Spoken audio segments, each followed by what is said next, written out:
పోలవరం మండల పరిధిలోని జనవాసాల్లో పెద్ద పులి సంచారంతో స్థానికులు భయాందోళన చెందుతున్నారు. 3 రోజుల కిందట పోలవరం పరిధిలోకి ప్రవేశించిన పెద్ద పులి ఇవాళ గుంజవరం సమీపంలోని మామిడి తోటలో సంచరించింది. ఓ కోడెదూడపై దాడి చేసి హతమార్చింది. దీంతో వ్యవసాయ పనులకు వెళ్లే స్థానికులు తీవ్ర భయాందోళన చెందుతున్నారు. స్థానికుల సమాచారం మేరకు అటవీ అధికారులు ఘటనా స్థలానికి చేరుకుని పులిని బంధించేందుకు చర్యలు చేపట్టారు. పోలవరం మండల పరిధిలోని జనవాసాల్లో పెద్ద పులి సంచారంతో స్థానికులు భయాందోళన చెందుతున్నారు. 3 రోజుల కిందట పోలవరం పరిధిలోకి ప్రవేశించిన పెద్ద పులి ఇవాళ గుంజవరం సమీపంలోని మామిడి తోటలో సంచరించింది. ఓ కోడెదూడపై దాడి చేసి హతమార్చింది. దీంతో వ్యవసాయ పనులకు వెళ్లే స్థానికులు తీవ్ర భయాందోళన చెందుతున్నారు. స్థానికుల సమాచారం మేరకు అటవీ అధికారులు ఘటనా స్థలానికి చేరుకుని పులిని బంధించేందుకు చర్యలు చేపట్టారు. దీనిపై మరింత సమాచారాన్ని ఏలూరు నుంచి మా స్పెషల్ కరెస్పాండెంట్ మురళి లైవ్ లో అందిస్తారు. మురళి, మురళి అంటే ప్రస్తుతం పెద్ద పులి అసలు ఎక్కడ సంచరిస్తుంది, ప్రజెంట్ అసలు అది ఏ ప్రాంతంలో ఉందని అంటున్నారు? అంటే 3 రోజుల నుంచి వివిధ ప్రాంతాల్లో అది సంచరించింది అని చెప్పైతే అధికారులు అంటున్నారు. ఏమంటున్నారు అధికారులు దీనిపై? పోలవరం మండలం పులి సంచారం తీవ్ర కలకలం పెంచుతుందని చెప్పొచ్చు. 3 రోజుల క్రితం అటవీ నుంచి బయటకు వచ్చిన పులి నిరంతరం తన ప్రాంతాన్ని మారుస్తూ అటవీ అధికారులకు సవాల్ విసురుతుందని చెప్పుకోవచ్చు. తాజాగా ఈ రోజు గుంజవరం గ్రామస్తుల వారు మామిడి తోటలోని ఒక రైతుకు సంబంధించిన ఆవు దూడనైతే చంపి తిన్న పరిస్థితి అయితే ఉంది. కానే అన్నవరం అనే రైతుకు చెందిన దూడపై అయితే మెరుపు దాడి చేసి దాన్ని ఈడ్చుకెళ్లి చంపేసిందని చెప్పుకోవచ్చు. దీనికి సంబంధించి చుట్టుపక్కల గ్రామ ప్రజలు పొలాల్లోకి వెళ్లాలంటేనే వణికిపోయే పరిస్థితి అయితే ఉంది. ముఖ్యంగా 3 రోజుల నుంచి కూడా పులి సంచారం కారణంగా రైతులు బయటకు రావద్దంటూ కూడా దండోరా వేయిస్తున్న పరిస్థితి అయితే ఉంది. పులి కదలికలను అధికారులు రేడియో ట్రాకింగ్ సిస్టమ్ ద్వారా ఎప్పటికప్పుడు గమనిస్తున్నారు. మెడలో ఉన్న రేడియో కాల్ ఆధారంగా అయితే ప్రస్తుతం పులి ఎక్కడ ఉంది, ఏ దిశగా వెళ్తుంది అనే సమాచారాన్ని అధికారులు సేకరిస్తున్నారని చెప్పొచ్చు. ఇప్పటికే అటవీ శాఖ బృందాలు ఘటనా స్థలానికి చేరుకుని పాదముద్రలను కూడా సేకరించిన పరిస్థితి అయితే ఉంది. అటవీ శాఖ అధికారులు అయితే ప్రజలను అప్రమత్తం చేశారని చెప్పుకోవచ్చు. పంట పొలాల్లోకి వెళ్లే రైతులు అందరూ కూడా అప్రమత్తంగా ఉండాలి. సాయంత్రం సమయంలో దూడలను అలాగే ఆవులను కూడా ఒంటరిగా కట్టేయవద్దు అంటూ కూడా పొలం పనులకు వెళ్లే రైతులు కూడా ఒంటరిగా వెళ్ళొద్దు, సాయంత్రం సమయాల్లో బయటకు తిరగవద్దు అంటూ కూడా హెచ్చరికలు జారీ చేస్తున్నారు. ముఖ్యంగా పశువుల కాపరులు అటవీ ప్రాంతానికి దగ్గరగా వెళ్ళవద్దంటూ కూడా సూచిస్తున్నారు. అంటే ఏ క్షణానైనా పులి మళ్ళీ బయటకు వచ్చి దాడి చేస్తుందని కూడా ప్రజలు భయభ్రాంతులకు గురవుతున్నారని చెప్పుకోవచ్చు. ముఖ్యంగా పులికి సంబంధించి 3 రోజులుగా కూడా పోలవరం మండలంలోనే సంచరిస్తున్నట్లుగా కూడా అటవీ శాఖ అధికారులు రేడియో ట్రాకింగ్ సిస్టాన్ని చూస్తూ కూడా చెప్తున్న పరిస్థితి అయితే ఉంది. ఈ రోజు ఉదయం గుంజవరానికి సంబంధించిన కూనే అంటే మామిడి తోటలోని కోడి దూడను చంపి ఈడ్చుకు వెళ్ళిన సందర్భంలో అయితే ఆ ప్రాంత ప్రజలందరూ కూడా భయాందోళనలో ఉన్నారని చెప్పుకోవచ్చు. ఈ పులి కదలికలు అంటే గత 3 రోజులుగా కూడా పోలవరం మండలంలోనే పులి కదులుతుందంటూ కూడా పులి సంచారం ఉందంటూ కూడా అటవీ శాఖ అధికారులు దండోరా వేయిస్తూ ఆ ప్రాంత ప్రజలను అయితే అప్రమత్తం చేస్తున్న పరిస్థితి అయితే ఉంది.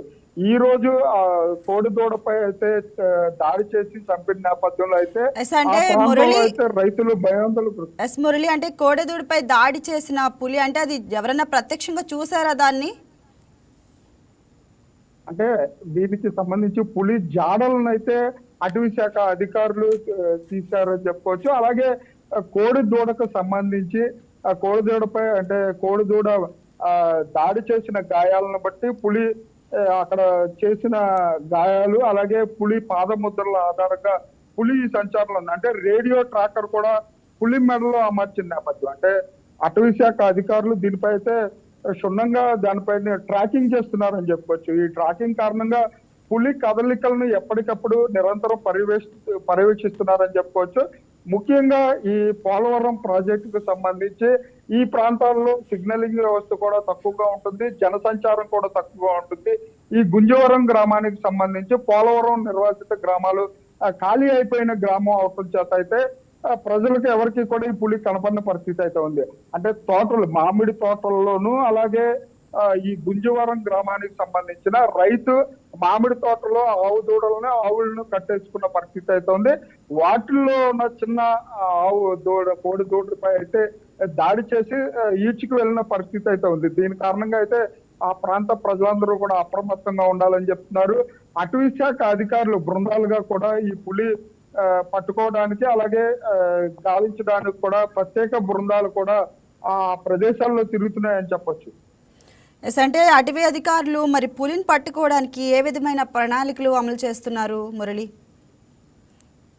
ఈ పులికి సంబంధించి ఇంతకు ముందు ఈ పులిని బంధించి వైజాగ్ కూడా పంపించారు, వైజాగ్ జూ కూడా పంపించారు.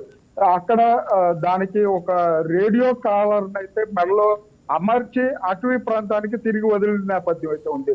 మళ్ళీ కూడా అటవీ ప్రాంతాన్ని నుంచి పోలవరం పరిసర ప్రాంతాల్లోకి గత 3 రోజులుగా కూడా వస్తున్న నేపథ్యంలో అయితే మళ్ళీ తిరిగి అడవిలోకి వెళ్ళిపోతుంది, జనావాసంలోకి రాదంటూ కూడా అధికారులు చెప్పే పరిస్థితులు అయితే ఉన్నాయి. ముఖ్యంగా పోలవరం పరిసర ప్రాంతాలు మొత్తం కూడా ఈ పోలవరం ప్రాజెక్టుకు సంబంధించి ఈ నిర్మాణాలు జరుగుతున్న నేపథ్యంలో అటు ప్రజలందరూ కూడా ఆ ఊళ్ళను ఖాళీ చేసిన పరిస్థితి అయితే ఉంది. దాని కారణంగానే ఈ ప్రదేశాలకు పులి సంచరిస్తుందంటూ కూడా అటవీ శాఖ అధికారులు చెప్తాడు. అటవీ శాఖ అధికారులు కేజీలను ఏర్పాటు చేసి అంటే బోనులను ఏర్పాటు చేసి పులిని పట్టుకోవడానికి కూడా ప్రత్యేక బృందాలు అంటే అటు నల్లమడ ఫారెస్ట్ ప్రాంతాల నుంచి అలాగే ప్రత్యేక నిపుణులు కూడా వచ్చారని చెప్పొచ్చు. ఎస్ మురళి, అంటే స్థానికులు మరి ఎంతవరకు భయాందోళనకు గురవుతున్నారు, ఏమంటున్నారు స్థానికులు దీనిపై? స్థానికులు పూర్తిగా భయాందోళనలో ఉన్నారని చెప్పుకోవచ్చు. సాయంత్రం సమయాల్లో ఒంటరిగా వెళ్లాలన్నా పొలం పనులకు వెళ్లాలన్నా కూడా రైతులు కానివ్వండి స్థానిక ప్రజలు కూడా పూర్తిగా భయాందోళనలో ఉన్నారని చెప్పవచ్చు. పశువులకు సంబంధించి పశువుల కాపర్లు అలాగే గొర్రెలు కాసే కాపర్లు గొర్రెలు మేకలను కాసే కాపర్లు వారందరూ కూడా తీవ్ర భయాందోళనలో ఉన్నారని చెప్పుకోవచ్చు. ఈ ఏజెన్సీ మండలాల్లో ఎక్కువగా పశువుల కాపర్లు ఉంటారు, అలాగే గొర్రెల కాపర్లు గొర్రెలు మేపుకుంటూ జీవనం సాగిస్తూ ఉంటారు. వీరందరూ కూడా ఈ పులి సంచారం కారణంగా వారిపై ఎక్కడ పులి దాడి చేస్తుందో అంటూ కూడా భయాందోళనలో ఉన్నారని చెప్పుకోవచ్చు. ముఖ్యంగా ఈ పులి సంచారానికి సంబంధించి అటవీ శాఖ అధికారులు అప్రమత్తం చేస్తున్న పరిస్థితి అయితే ఉంది. అంటే రేడియో కాలర్ ఆధారంగా రేడియో సిగ్నలింగ్ ఆధారంగా అయితే పులి సంచారాన్ని పులి కదలికలను గుర్తిస్తున్న అధికారులు అయితే ఆ ప్రాంత ప్రజలను అప్రమత్తం చేస్తున్నప్పటికీ కూడా ఈ పులి నైట్ టైంలో అలాగే తెల్లవారుజాము టైంలో కూడా ఒంటరిగా కట్టేసిన పశువుల పైన అలాగే మేకల పైన కూడా దాడి చేసే అవకాశం ఉన్న నేపథ్యంలో ఒంటరిగా అంటే పశువులను కట్టవద్దు, ప్రజలెవరూ కూడా ఒంటరిగా బయటకు వెళ్ళొద్దంటూ కూడా అటవీ శాఖ అధికారులు అక్కడ ప్రజలకు సూచనలు చేసే పరిస్థితులు ఉన్నాయి. అంటే వాళ్ళకి ఎటువంటి నిబంధనలు ఇచ్చారు స్థానికులకి పోలీసులు?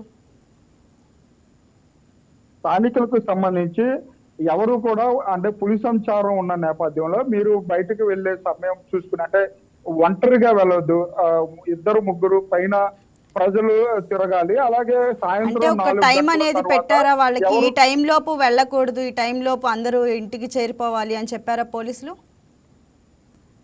సాయంత్రం 4 గంటల తర్వాత జనసంచారాలు లేని ప్రదేశాల్లో ఎవరు కూడా తిరగవద్దంటూ కూడా అటవీ శాఖ అధికారులు అవగాహన కల్పిస్తున్నారు. ముఖ్యంగా సాయంత్రం 4 గంటల తరువాత ఆ ఒంటరిగా ఉండే పొలాల్లో కానివ్వండి అటవీ ప్రాంతాల్లో కూడా ఎవరు వెళ్ళొద్దంటూ కూడా దండోరా వేస్తున్న పరిస్థితులు అయితే ఉన్నాయి. అలాగే ప్రజలకు కూడా అవగాహన కల్పిస్తున్నారు. అంటే పులి సంచారం ఉన్న మండలం అంటే పోలవరం మండలానికి సంబంధించి ప్రజలు ఒంటరిగా ఎవరు బయటకు రావద్దు, సాయంత్రం 4 దాటిన తర్వాత కూడా ఎవరు రావద్దు, ఉదయం కూడా తెల్లవారుజామున ఎవరు బయటకు రావద్దు,